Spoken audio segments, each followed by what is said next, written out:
జిల్లా రూరల్ ఆర్యవేశ సంఘంతో పాటు జిల్లా రూరల్ యువజన ఆర్యవేశ సంఘం, జిల్లా మహిళా పొదలకూరు మండల ఆర్యవేశ సంఘం, మండల యువజన ఆర్యవేశ సంఘం, పట్టణ ఆర్యవేశ యువజన సంఘాల కార్యవర్గ ప్రమాణ స్వీకారం జరిగింది. ఆర్యవైశ్యులు కేవలం వ్యాపార రంగంలోనే కాకుండా అన్ని రంగాల్లోనూ ఎదిగేందుకు కృషి చేయాలని రాష్ట్ర ఆర్యవైశ్య మహాసభ అధ్యక్షులు చిన్ని రామసత్యనారాయణ, ఆర్యవైశ్య మహాసభ మాజీ అధ్యక్షులు జయంతి వెంకటేశ్వర్లు తెలిపారు.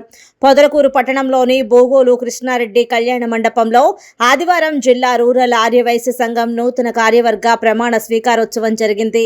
ముఖ్య అతిథిగా పాల్గొన్న రాష్ట్ర ఆర్యవైశ్య మహాసభ అధ్యక్షులు చిన్ని రామసత్యనారాయణ, ఆర్యవైశ్య మహాసభ మాజీ అధ్యక్షులు జయంతి వెంకటేశ్వర్లు మాట్లాడారు.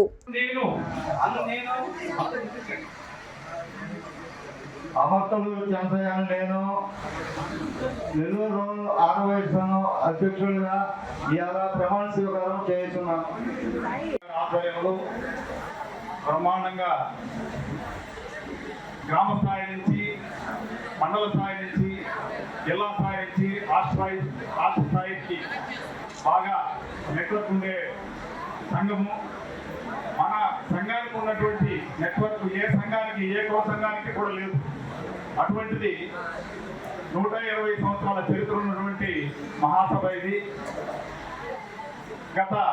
కొంతకాలంగా గతంలో మన ఆర్యవైశ్య మహాసభకి రోజయ్య గారు ఒక శక్తి తగ్గిన తర్వాత మన మహాసభ గురించి ఏ కార్యక్రమం అయినా సరే, ఏదైనా సరే టీజీ వెంకటేష్ గారి ఆధ్వర్యంలోనే మనం జరుగుతుంది.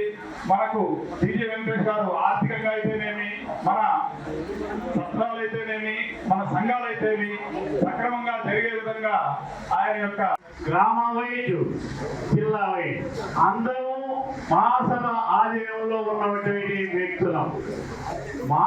మహాసభ ఆర్యవైశ్య మహాసభ 1956లో స్థాపించబడింది. అది వరకు తెలంగాణ, రాయలసీమ వేరువేరుగా ఉన్నాయి. కానీ ఆంధ్రప్రదేశ్ ఆర్యవైశ్య మహాసభ 1956లో ఫిక్స్ అయింది. ఈ రోజు ఇక్కడ ఉన్న మహాసభ అధ్యక్షులు 28 అధ్యక్షుడిగా నియమించడం జరిగింది.